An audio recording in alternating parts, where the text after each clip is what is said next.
વિદ્યાર્થી મિત્રો નમસ્કાર, જય શ્રી કૃષ્ણ. ગયા લેક્ચરમાં આપણે પાઠ 10 ભારતીય સંસ્કૃતિ સિદ્ધિનો જે વિનોબા ભાવે દ્વારા રચિત છે એ પાઠનો આપણે અભ્યાસ કર્યો. એમાં પેજ નંબર 68 સુધીનો અભ્યાસ છે આપણે કરી લીધો. એના પછીનું નેક્સ્ટ પેજનો આપણે આજે અભ્યાસ કરીશું.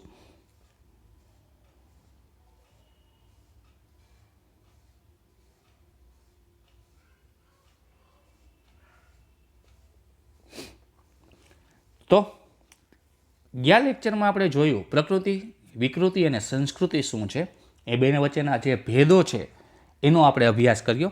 કે કાગડો કાળો છે તો એ એની પ્રકૃતિ છે, બરાબર છે. એ રીતના જ એ પ્રકૃતિ, વિકૃતિ અને સંસ્કૃતિનો છે એ આપણે જાણ્યા. કે મનુષ્યને ભૂખ લાગે છે તો એ ખાય છે, એ એની પ્રકૃતિ છે. પણ ભૂખ ન લાગવા છતાં પણ એ ખાય તો એ એની વિકૃતિ છે, બરાબર છે. 11 ઉપવાસ કે ફરાળ કરે તો એ એની સંસ્કૃતિ છે. જમવા ઉપર સંયમ રાખીને પોતે ઉપવાસ કરે છે તો એ સંસ્કૃતિ છે, બરાબર છે. તો આ સંસ્કૃતિ, પ્રકૃતિ અને વિકૃતિમાં આપણે એ સંસ્કૃતિની સિદ્ધિ છે, બરાબર છે, એનો અભ્યાસ કરતાં આગળ જોઈએ. કે મારું માનવું તો છે કે વિજ્ઞાનની જેમ જેમ પ્રગતિ થશે તેમ તેમ માણસ અને વૈજ્ઞાનિક વૃત્તિ છે તેમ તેમ વધતી જશે, બરાબર છે. લેખક શું કહે છે? લેખકના મતે કે મારું માનવું છે કે વિજ્ઞાનની જેમ જેમ પ્રગતિ થશે, જેમ જેમ વૈજ્ઞાનિક દ્રષ્ટિએ ટેકનોલોજીનો ઉપયોગ જેમ જેમ થતો જશે, પ્રગતિ એટલે કે એનો વિકાસ થતો થશે, તેમ તેમ માણસમાં એ વૈજ્ઞાનિક વૃત્તિ છે એ વધતી જશે. તેમ તેમ વિકૃતિ ક્ષીણ થતી જશે અને માણસ સંસ્કૃતિની દિશામાં આગળ વધતો જશે, બરાબર છે. લેખકનું માનવું આવું છે કે વિકૃતિ જે એ ક્ષીણ થતી જશે એટલે કે નાશ થતી જશે, એ નાબૂદ થઈ જશે અને દરેક વ્યક્તિ છે, દરેક માણસ સંસ્કૃતિની દિશામાં આગળ વધતો થઈ જશે. બહુ આગ્રહ કરીને ખવડાવ્યું કે અક્રાંતિયાની માફક ખાવું એ પણ એક વિકૃતિ છે, બરાબર છે. બહુ આગ્રહ કરીને ખવડાવવું, બરાબર છે. વિદ્યાર્થી મિત્રો, આપણે કોઈ પણ આપણે એક અતિથિ તરીકે કોઈની ઘરે ગયા હોય મહેમાન બનીને, તો સામેવાળો આપણને ખબર છે કે આપણે જમવું છે, તેમ છતાં પણ સામેવાળો વ્યક્તિ આપણને આગ્રહ કરે તો આપણે જમીએ એવી આશા રાખતા વ્યક્તિઓ છે. અને અક્રાંતિયાની જેમ એટલે કે ખાઈ જ લેવું એક સાથે, બરાબર છે. કે ખાતા ધરાય નહીં એવું ખાવ ધરા આપણે કહીએ, બરાબર છે. તો એ ખરેખર એક પ્રકારની વિકૃતિ જ છે. પણ આજે હજી માણસને સમજાતું નથી. કેમ કે માણસને આપણી શરીર રચનાનું અને પાચન પ્રક્રિયાનું પૂરતું જ્ઞાન નથી, બરાબર છે. કે માણસને શરીર રચનાનું અને પાચન પ્રક્રિયાનું પૂરેપૂરું જ્ઞાન નથી, એટલા માટે આ વસ્તુ છે એ સમજી શકતો નથી કે કેટલું ખાવું જોઈએ, માપસર ખાવું જોઈએ, કે એના શરીર માટે કેટલું યોગ્ય છે, એ વસ્તુનું એને જ્ઞાન હોતું નથી, સમજણ હોતી નથી. એટલા માટે એ આવી ભૂલો છે એ કરતો હોય છે. જ્યારે તેમને શરીરનું અંતર બાહ્ય જ્ઞાન થશે ત્યારે તેને તુરંત સમજાશે કે ખરેખર આ વિકૃતિ છે અને આને છોડી દેવી જોઈએ અને યોગ્ય માપસર ભોજન છે એ જમવું જોઈએ. માણસ કાયમ સંસ્કૃતિ વિકૃતિનું પૃથ્થકરણ કરતો રહેશે, વિશ્લેષણ કરતો રહેશે, પ્રયોગો કરતો રહેશે અને એ પોતાની સાચી દિશામાં આગળ વધારતો રહેશે, બરાબર છે. શું કહે છે કે પૃથ્થકરણ એટલે આપણે કહી શકીએ વિશ્લેષણ, બે વસ્તુ વચ્ચેનું અવલોકન, તુલના આપણે કહીએ. એને પ્રયોગો કરતો રહેશે અને એને ખ્યાલ આવશે કે ખરેખર સંસ્કૃતિ અને વિકૃતિ શું છે. એ બંને વચ્ચેનો જો સાચો ભેદને જ્યારે સમજાશે ત્યારે એ પોતે સાચી દિશામાં આગળ પોતે વધતો રહેશે. Next paragraph. આવું ભારતમાં થયું છે. અહીં હજારો વર્ષથી માણસ જાત જાતના પ્રયોગો કરતો રહ્યો છે અને તેમાંથી આપણને જેને ભારતીય સંસ્કૃતિ કહીએ છીએ તે નિપજી છે. નિપજ એટલે કે ઉપજ આપણે કહી શકીએ. કે આવું ભારતમાં જ થયું છે કે દર વખતેથી હજારો વર્ષોથી આપણે એમ કહી શકીએ માણસ જાત જાતના એ પ્રયોગો છે, અવલોકનો છે એ કરતો રહે છે અને તેમાંથી જ આપણી ભારતીય સંસ્કૃતિ છે એ ખરેખર ઉત્પન્ન થઈ છે. આપણે એમ કહીએ કે ભારતની સંસ્કૃતિ પ્રયોગશીલ છે. પ્રયોગશીલ એટલે કે ગતિશીલ, એક્ટિવ છે એમ કહી શકીએ. કે ભારતમાં પ્રાચીન કાળથી જ બહુ જ પ્રવૃત્તિમય રહ્યો છે. ભારત પ્રાચીન કાળથી, આખા ભારત દેશની વાત કરે છે, ભારત દેશ આખો પ્રાચીન કાળમાં જ બહુ પ્રવૃત્તિમય એટલે કે એક્ટિવ રહ્યો છે. અહીં બહુ પ્રયોગો પણ થયા છે અને નિષ્કર્ષ પણ નીકળ્યા તેમાંથી વિવિધ શાસ્ત્રો પણ ઊભા થયા. તેમાં આધ્યાત્મિક દ્રષ્ટિ મુખ્ય હતી. માણસ આધ્યાત્મિક દ્રષ્ટિએ કેમ આગળ વધતો રહે તેની ખોજ નિરંતર ભારતમાં ચાલી. આવી બધી જ યોજનાઓ આપણા પૂર્વજો અને અનેક પ્રયોગો કરીને ઘડી છે અને આ જ આપણો મોટો વારસો છે. બરોબર છે. શું કહે છે પ્રસ્તુત પેરેગ્રાફમાં કે અહીં ભારત દેશ છે પહેલેથી જ પ્રવૃત્તિમય રહ્યો છે, એક્ટિવ રહ્યો છે, અને આપણે એના માટે જ ઘણા બધા પ્રયોગો પણ કર્યા છે અને કેટલાક નિષ્કર્ષ પણ થયા છે. નિષ્કર્ષ પણ નીકળ્યા એટલે કે નિષ્કર્ષનો અર્થ છે આપણે તાત્પર્ય કહી શકીએ. નિષ્કર્ષ એટલે કોઈ પણ વસ્તુનો સાર કાઢી શકીએ, સારાંશ કહી શકીએ, ઉપસંહાર કહી શકીએ. એ નિષ્કર્ષ પણ નીકળ્યા છે અને એમાંથી જ કેટલાક વિવિધ શાસ્ત્રો પણ ઊભા થયા છે.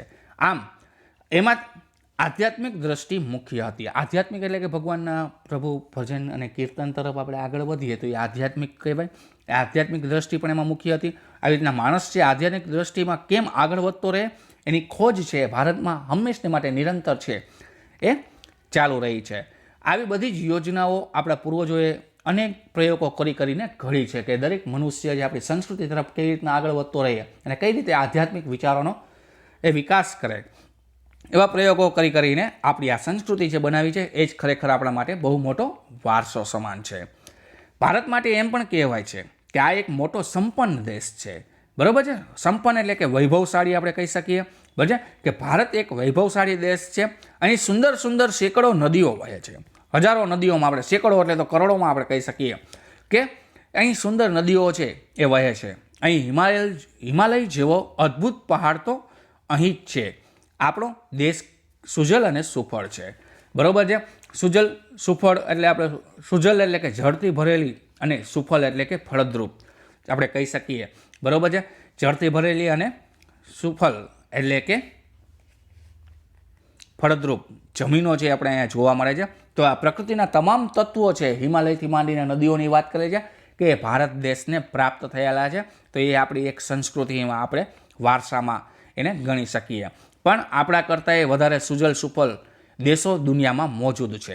બરાબર છે કે આપણને આ સંસ્કૃતિ એટલે કે આપણા વારસામાં આપણને આ વસ્તુ પ્રાપ્ત થયેલી છે તો એની યોગ્ય જાળવણી કરીને એનો યોગ્ય વિકાસ કરવો જોઈએ. કારણ કે બીજા ઘણા બધા દેશોમાં આવી રીતના સુજલ અને સુફળ દેશોને આ દુનિયા મોજૂદ છે જ કે એની એ જમીન એના એવા પર્વતો કે ખરેખર એ વિકસિત છે. એટલે આ કંઈ આપણી વિશેષતા પહેલી વસ્તુ તો ન જ કહી શકાય કે ભારતને આવી રીતના હિમાલય જેવો પર્વત મળેલો છે અને સેંકડો નદીઓ છે આપણા ભારત દેશમાં વહે છે અને આપણો દેશ છે સુજલ સુફળ દેશોમાં સમાવેશ થાય છે. તો આપણી આ ખરેખર વિશેષતા નથી. બરાબર છે. હા, આપણે એને આપણો દાવો જરૂર કરી શકીએ કે અહીં આપણે જેવા વિચાર અને ક્ષમતા આપણે એવો દાવો જરૂર કરી શકીએ કે અહીં જે વિચાર અને સંપદા આપણને મળી છે એ અત્યંત અદ્વિતીય છે. બરાબર છે કે આપણે એવો દાવો કરી શકીએ. આપણે એવું જરૂર કહી શકીએ કે આપણી અહીંયા જે વિચાર અને સંપદા છે, સંપદા એટલે કે સંપત્તિ કહીએ, વિચારરૂપી જે સંપત્તિ છે જે આપણને મળી છે એ અત્યંત અદ્વિતીય છે. બરાબર છે. અદ્વિતીય એટલે કે અજોડ છે, જે બીજે કંઈ જોવા મળતી નથી. હું કોઈ અભિમાનથી નથી કહેતો. જો હું કોઈ બીજા દેશમાં જન્મ્યો હોત તો પણ નિષ્પક્ષપણે તટસ્થતાથી ભારત વિશે આવું જ કહેત. બરાબર છે કે હું ખરેખર ભારત દેશ માટે અભિમાન નથી કરતો. વિનોબા ભાવે એવું કહેવા માગે છે ખરેખર જો હું બીજા કોઈ દેશમાં જન્મ્યો હોત તો ભારત દેશમાં જે આ ગુણ રહેલો છે તો પણ હું એમ જ ભારત દેશની એ વિશેષતાનો એ ગુણનો મહિમા છે એ કરત નિષ્પક્ષ. બરાબર કે કોઈ પણ જાતના એ પક્ષ રેખા વગર તટસ્થતાથી ભારત વિશે હું આવું કહી શકત કે ભારતનો વિચાર વૈભવ ખરેખર અદ્વિતીય અજોડ છે કે એના જેવો એ વિશ્વાસ અને એ વિચાર વૈભવ છે બીજા કંઈ દેશમાં જોવા મળતો નથી. ભારતમાં વૈદિક ઋષિઓથી જ લઈને આજ સુધી શબ્દોની અખંડ પરંપરા ચાલી આવી છે. હું દુનિયામાં બીજા કોઈ દેશ એવો નથી જોયો કે જ્યાં ભાષાઓમાં 10,000 વર્ષોથી એમના એ શબ્દ ચાલી આવતા હોય. બરાબર કે ભારત છે એક વૈદિક ઋષિઓથી લઈને આજ સુધી એની અખંડ પરંપરા છે એ જાળવી રાખી છે કે દુનિયામાં બીજો કોઈ એવો દેશ નથી જોયો મેં કે જ્યાં ભાષામાં 10,000 વર્ષો થઈ ગયા હોય. સંસ્કૃત આપણી એક ટૂંકમાં આમ કહીએ તો એક આપણી શાસ્ત્રની ભાષા છે. બરાબર છે. તો સંસ્કૃત ભાષામાં આવતા શબ્દો છે એ 10,000 વર્ષો જે પહેલાં ચાલી આવતા હતા એ સંસ્કૃત શબ્દો છે એ એમને આપણે જાળવી રાખ્યા છે. ભારતમાં એ શબ્દ શક્તિમાં જેટલા ઊંડાણથી ભારતે ચિંતન કર્યું છે તેટલું બીજે ક્યાંય થયું નથી. આપણે પોતાના પુરાણા શબ્દોને તોડ્યા નથી. પહેલાંના શબ્દો જે પ્રાચીન શબ્દો છે એને આપણે ખંડિત નથી કર્યા, પણ એમાંથી જરૂર નવા બનાવ્યા છે. સાથે જૂના શબ્દોમાં નવા અર્થ નાખીને આપણે એનો વિકાસ પણ કર્યો છે. આ શબ્દ પરંપરા ભારતમાં પહેલેથી આજ સુધી અખંડ રીતે ચાલી આવી છે અને બીજે ક્યાંય આવું જોવા મળતું નથી। આ રીતના ભારતની સંસ્કૃતિ વિશેષ છે એવું અહીં લેખક કહેવા માગે છે। યાસ્કાચાર્યએ કહ્યું છે કે આપણી સનાતન છતાં નિતન નૃત્ય સંસ્કૃતિ છે, બરાબર છે, કે આપણી સનાતન જે સત્ય છે છતાં પણ આપણી જે સંસ્કૃતિ છે કેવી છે, નિત્ય અને નૂતન સંસ્કૃતિ કહે છે। નિત્ય એટલે કે હંમેશા, નૂતન એટલે કે નવી, બરાબર છે। આપણી એ સંસ્કૃતિની વાત કરે છે કે આપણી સંસ્કૃતિ છે નિત્ય નૂતન જેવી છે। આપણી ભીતર એક અખંડ તંતુ કાયમ છે, બરાબર છે। આપણી ભીતર એટલે કે અંદરની તરફ, બરાબર છે, આપણા હૃદયમાં એક અખંડ તંતુ કાયમ છે। આટલા જ માટે આપણે આ સંસ્કૃતિને આપણે સાચવીને રાખી છે, પણ અમુક વિકૃતિને કારણે આપણી એ સંસ્કૃતિ આપણે જાળવી નથી શક્યા, પણ આપણી એ સંસ્કૃતિને આપણે સમજીને એને જાળવવાનો અને એને વિકાસ કરવાનો કામ છે આપણે ખરેખર કરવું જોઈએ। પુરાણા જમાનામાં કોઈ ઋષિએ આજે આવે, બરાબર, કે પહેલાંના સમયના કોઈ ઋષિ આજે આવે તો તેને આપણો બાહ્ય વેશ ભલે જુદો દેખાય, પણ તેને આપણા જેવું જ કંઈક અવશ્ય દેખાશે। તેને લીધે એ કહી ઉઠશે કે આ મારા જ બાળકો છે। આપણી ભીતર કોઈ શાશ્વત, શીઘ્ન, ચવડ, કઠોળ અને જીવતરવાળી વસ્તુઓ છે જે બદલાતી નથી। આ આપણું એક અનોખું બળ છે, બરાબર છે, કે શું કહે છે, જો પહેલાંનો કોઈ ઋષિ છે એ આપણી ઘરે આવે, આજે આપણી સામે આવે, સાક્ષાત થાય, તો આપણો બાહ્ય વેશ ભલે જુદો દેખાય, આપણે વેસ્ટર્ન કલ્ચરને અનુરક્ષી છીએ, આપણો પહેરવેશ છે આપણી સંસ્કૃતિ મુજબનો આપણે છોડી દીધો છે, પણ આપણી અંદરના જે સંસ્કાર છે, બરાબર છે, એ ખરેખર આપણી સંસ્કૃતિને અનુલક્ષીને હોવા જોઈએ। કે કદાચ આપણો જે બાહ્ય વેશ છે ભલે કદાચ અલગ દેખાય, પણ આપણે જે દર્શન કરીને આપણને જોઈને ખરેખર પહેલાંના સમયનો જે ઋષિ છે એમ ખરેખર મનોમન કહી શકવો જોઈએ કે આ મારા જ બાળકો છે, મારો જ એક અંશ છે। આપણી ભીતર એટલે આપણે અંદર, બરાબર, શાશ્વત, શીઘ્ન, ચવડ એટલે કે મુશ્કેલીથી તૂટે નહીં એવું આપણે કહી શકીએ। ચવડ એટલે કઠોળ, જીવતરવાળી વસ્તુ જે રહે છે, જે આપણને આપણી સંસ્કૃતિથી વિમુક્ત નથી કરતી, આપણી સંસ્કૃતિને આપણને જાળવી રાખવા માટે મજબૂર કરે છે અને એ બદલાતી નથી। આ આપણું એક અનોખું બળ છે, એ આપણામાં રહેલું છે। હજારો વર્ષોનો આપણો પુરાતન દેશ છે। જ્યારે બીજા દેશોનો ઇતિહાસ આરંભ પણ નહોતો થયો ત્યારે આપણા પૂર્વજોએ ગૌરવ શિખર પહોંચી ગયા હતા, બરાબર છે, કે આપણો વારસો જે હજારો વર્ષો પહેલાંનો પુરાતન દેશ છે, ભારત દેશ છે એમ કહેવા માગે છે, કે જ્યારે બીજા દેશોનો ઇતિહાસનો હજી કદાચ આરંભ પણ નહોતો થયો, બીજા દેશોનો હજી જન્મ પણ નહોતો થયો, એ સમયે ભારત દેશ છે એ પૂર્વજોના ગૌરવના શિખરો છે એ સર કરી ચૂક્યા હતા, બરાબર છે। જ્યારે ગણિતની શોધ નથી થઈ એ સમય દરમિયાન આર્યભટ્ટે આપણે કહીએ ભારતના છે, બરાબર છે, ગણિત શાસ્ત્રી કહીએ કે શૂન્યની શોધ છે એને કરી લીધી હતી। આમ અનેકાનેક પરિવર્તનો આવ્યા છે, છતાં અહીંની પરંપરા અતૂટી રહી છે, બરાબર છે। ગમે એવા પરિવર્તનો આવ્યા પણ આપણી એ પરંપરા છે એ હજી સુધી તૂટી નથી, જે પ્રાચીનતમ કાળ સાથે આપણને જોડી રાખે છે। સ્થળ કાળના ભેદો છતાં અહીં એકતાનું દર્શન થાય છે અને એકતા જોવા મળે છે, અને ભારત દેશમાં પહેલેથી જ વિવિધતામાં એકતાના દર્શન તો થાય જ છે। એટલા માટે જ કહેવાયું છે કે દુર્લભમ ભારતે જન્મ, બરાબર છે, કે ભારતમાં જન્મ લેવો એ ખરેખર એક દુર્લભ વસ્તુ છે, બરાબર છે, કે આપણો આ ભારત દેશ આપણો ભારત દેશ એક પરમ પવિત્ર દેશ છે એમ આપણા પૂર્વજો કહેતા હતા। દુર્લભમ મહારાષ્ટ્રે જન્મ, દુર્લભમ ગુજરાતેસુ જન્મ, એવા વચન તમને અહીં ક્યાંય નહીં મળે, બરાબર છે, કે ભારત દેશ દુર્લભમ મહારાષ્ટ્ર જન્મ એટલે કે મહારાષ્ટ્રમાં જન્મ લેવો એ દુર્લભ છે, બરાબર છે। દુર્લભ એટલે કે વિદ્યાર્થી મિત્રો સરળતાથી પ્રાપ્ત ન થાય ને એવી વસ્તુને દુર્લભ કહેવાય, કે દુર્લભ ગુજરાતેસુ જન્મ એટલે કે ગુજરાતની ધરતી પર જન્મ લેવો એ દુર્લભ છે। આવા શબ્દો આપણને ક્યાંય સાંભળવા નથી મળતા, પણ હા, દુર્લભમ ભારતી જન્મ આ શબ્દ તમને સાંભળવા મળે છે। આ ભારત દેશ એક પરમ અને પવિત્ર દેશ છે એવી વાત કરવામાં આવેલી છે। તુલસીદાસજી પણ કહેશે કે ભલી ભારતમ ભૂમિ ભલે કુલ જન્મ, બરાબર, ભલી ભારત ભૂમિ ભલે કુલ જન્મ। આવું 500 વર્ષ પહેલા ગુજરાતના કવિ નરસિંહ મહેતાએ ગાયું હતું કે ભરતખંડ ભૂતળમાં જન્મી જેણે ગોવિંદ ગાયા રે તે ધન્ય છે, બરાબર છે, કે ભરતખંડમાં એટલે કે ભારતની જમીન પર, ભૂતળ એટલે કે જમીન, ધરતી, ભારતની ધરતી પર જેને જન્મીને ગોવિંદના ગુણ ગાયા, ભગવાન શ્રી કૃષ્ણ જે ગુણ ગાયા છે એ ખરેખર ધન્ય છે। આ જ વાત અસમના શંકરદેવ અને માધવદેવે પણ કહી ગયા। ન નરસિંહ મહેતાએ ગુજરાતીનો મહિમા ગાયો, ન શંકરદેવે અસમનો મહિમા ગાયો, એકબીજાની ભાષાઓ તો તે જાણતા પણ નહોતા, એકબીજાને નહોતા જાણતા, છતાં પણ ભારત અમારી પુણ્યભૂમિ છે અને અમે તેમના જન્મ પામ્યા છીએ, તેથી ધન્ય થઈ ગયા છીએ, એવું બંને અનુભવીઓને વ્યક્ત પણ કર્યું છે. ભલે અલગ અલગ એ પોતે રાજ્યોમાંથી મોટા એવા કવિ તરીકે વિસ્તૃત પામ્યા છે, પણ એમને ક્યારેય પોતાની એ માતૃભૂમિનો મહિમા નથી કર્યો, પણ એ પોતાની એ રાષ્ટ્રભૂમિ એટલે કે ભારત દેશના મહિમા કરીને એ પોતાનું એક કાવ્ય છે એ એમને રજૂઆત કરેલા છે કે એને ખરેખર એ પોતે જે ભૂમિ પર એનો જન્મ લીધો છે એને એ ધન્યતા પ્રાપ્ત થઈ છે એવું એના અનુભવોને વ્યક્ત કર્યું છે. આવી જ રીતે આખા ભારતનું અભિમાન એ કાંઈ પ્રકૃતિ નથી, બલકે આ એ આપણી સંસ્કૃતિ છે.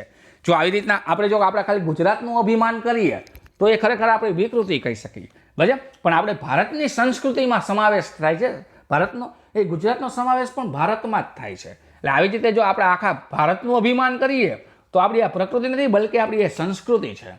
જ્યારે એવી ભાષાઓ છે કે ન જાણતો હોય તેને શીખતાય વર્ષો નીકળી જાય એવી ભિન્ન ભાષાઓ અને અપરંપરાગત વિવિધતાવાળા આ ભૂખંડને એક દેશ માનવો એ ખરેખર સંસ્કૃતિ છે, બરાબર. કે ભારતમાં આવી રીતના વિભિન્ન ભાષાઓ બોલાય છે અને અપરંપરા એટલે કે પાર વિનાના વિવિધતા ધરાવતા લોકો છે આ દેશમાં વસવાટ કરે છે. એટલા માટે આ ભૂખંડને બરાબર એક દેશ માનવો એ ખરેખર સંસ્કૃતિ છે. પ્રકૃતિ ઉપર ઉઠીને આ સંસ્કૃતિ સદાય છે, બરાબર. પ્રકૃતિથી ઉપર ઉઠીને આ સંસ્કૃતિ સદાય છે એટલે કે સિદ્ધ થઈ છે એવી ભારતીય સંસ્કૃતિને આપણે જાળવવાની અને આગળ વધારવાની જરૂર છે. તો આવી રીતના પ્રસ્તુત પાઠમાં ભારતીય સંસ્કૃતિની સિદ્ધિની વાત અહીં વિનોબા ભાવે છે એ કરેલી છે કે ભારતની સંસ્કૃતિની વિશેષતા એ છે કે મનુષ્યને એને પશુત્વમાંથી માનવતા તરફ આગળ લઈ જાય છે, મનુષ્યને એ પશુપણામાંથી માનવતાની દ્રષ્ટિ તરફ એ આગળ લઈ જાય છે, કારણ કે એ સંસ્કૃતિ વર્ધન છે. તેની પાસે સુંદર વિચાર વૈભવ આધ્યાત્મિક વિચાર સંપદા છે. ભારતીય સંસ્કૃતિના શબ્દોની એક અખંડ પરંપરા છે એ આપણે જાળવી રાખી છે. શબ્દ શક્તિ અસખલિત પ્રવાહ રૂપે વિકસિત થઈ છે, ભાષાઓ બદલાય છે, પણ આપણી એક જ્ઞાન અને પરંપરા છે ખંડિત થઈ નથી, આપણે એને અખંડિત રાખ્યું છે. ભારતીય સંસ્કૃતિના સ્થળ કાળના ભેદો છતાં એકતાનું દર્શન છે કરાવ્યું છે. ભારત દેશમાં તુલસીદાસજી, નરસિંહ મહેતા, શંકરદેવ, માધવદેવ જેવા અનેક ભક્તજનોએ આપણી ભારતની સંસ્કૃતિને જાળવી રાખી છે, જે ખરેખર એક સારી વસ્તુ છે. જે સંસ્કૃતિ વિભિન્ન ભાષાઓમાં અપાર વિવિધતાવાળા ભારત દેશને એક માને છે એ જ આપણી ખરેખર ભારતીય સંસ્કૃતિની સિદ્ધિ અને વિશેષતા છે.